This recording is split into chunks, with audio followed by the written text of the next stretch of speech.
आइए दोस्तों, आज हम एक माइंस में चलते हैं।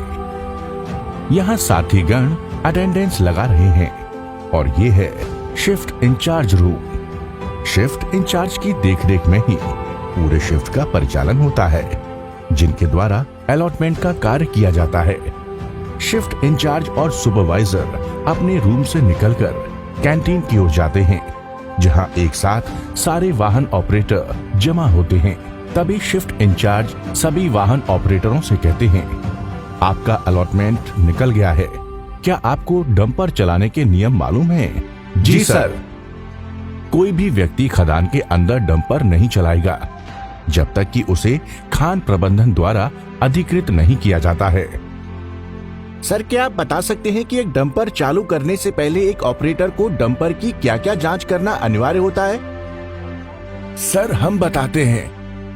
हम सबसे पहले डंपर के चारों ओर घूमकर देखेंगे कि पायदान, सीढ़ी, रेलिंग सभी ठीक हैं। फिर रेडिएटर, इंजन, हाइड्रोलिक से कोई लीकेज तो नहीं है और डंपर के टायर की स्थिति ठीक है। सस्पेंशन देखेंगे कि वो बैठे तो नहीं है।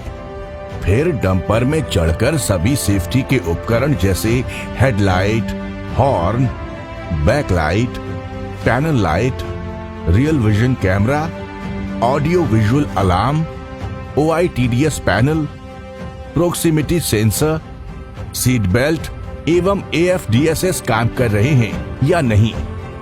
बहुत अच्छे, आप एक बहुत अच्छे ऑपरेटर हैं और सभी को आपने बहुत अच्छे तरीके से जानकारी दी। ये एक एक्सपीरियंस्ड ऑपरेटर की निशानी है। सर, हमें गति सीमा की जानकारी एक बार पुनः दीजिए। अच्छा, हमारे खदान में अधिकतम गति सीमा 30 किलोमीटर प्रति घंटा है, परंतु डंपयार्ड जाने वाले रास्ते पर अधिकतम गति सीमा 15 किलोमीटर प्रति घंटा से अधिक नहीं होगी और डंप पॉइंट एवं पार्किंग स्थल पर अधिकतम गति सीमा 5 किलोमीटर प्रति घंटा से अधिक नहीं होगी।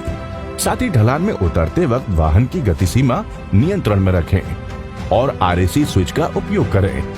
यदि किसी कारणवश विजिबिलिटी कम हो तो गति सीमा 10 किलोमीटर प्रति घंटे से अधिक नहीं होगी। साथ ही हैजर्ड लाइट्स का प्रयोग अवश्य करें। धन्यवाद सर, आपने अच्छी जानकारी दी हमें। आइए, अब मैं आपको रास्ते का अधिकार, राइट ऑफ वे नियम के बारे में बताता हूँ। चौराहों में अपने डंपर की गति अवश्य धीमी कर लें और कोई वाहन ना हो तभी आगे बढ़े। अगर हल्के वाहन और भारी वाहन एक साथ चौराहे पर पहुंचते हैं तो हल्के वाहन के चालक को रुकना होता है। साथ ही इमरजेंसी जैसे वाहन जैसे फायर टेंडर, एम्बुलेंस को हमें प्राथमिकता देनी होगी।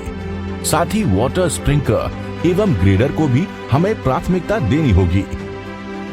अब हम पार्किंग के नियमों के बारे में बात करते हैं। वाहन को निर्देशित जगहों में ही खड़ा करना है, हॉल रोड में बिल्कुल भी नहीं। अगर डंपर हॉल रोड में ब्रेकडाउन हो जाता है तो उसका डाला उठा दें। साथ ही आगे और पीछे एक एक लोड गिरा दें एवं हैजर्ड लाइट्स ऑन कर दें, जिससे पीछे से आने वाले डंपर को ब्रेकडाउन डंपर नजर आ जाए। साथ ही चक्कों को एक तरफ काट दें। पार्किंग ब्रेक लगाकर चक्कों को ब्लॉक से जाम कर दें ताकि लुढ़कने का खतरा न रहे। इसके बाद मेंटेनेंस टीम एवं शिफ्ट इंचार्ज को तुरंत ब्रेकडाउन की खबर करें। आइए, सही समय पर आए हैं। आप डंपिंग में ड्यूटी करते हो, इन साथियों को डंपिंग में लेने वाली सावधानियों के बारे में बताइए। जी सर, सबसे पहले डंप में प्रवेश करते समय ये जरूर देखें कि बम बनी हुई है, कहीं डंपिंग फटी तो नहीं है, अंडरकट तो नहीं है, ओवरहेड लाइन, बिजली के खंभे तो नहीं है। इसके बाद ही उस स्थान पर बैक करें। सुरक्षित रूप से अनलोडिंग करें। मटेरियल गिराने के बाद डाला पोजीशन में बैठने के बाद ही डंपर आगे बढ़ाएं। और हाँ, बारिश के समय या बर्म कमजोर रहने पर एज डंपिंग बिल्कुल ना करें। धन्यवाद। बहुत अच्छा। कभी भी ओवरटेक ना करें। दो डंपरों के बीच कम से कम 40 मीटर की दूरी रखें। डंपर को निर्देशित स्थान पर ही रिवर्स करें।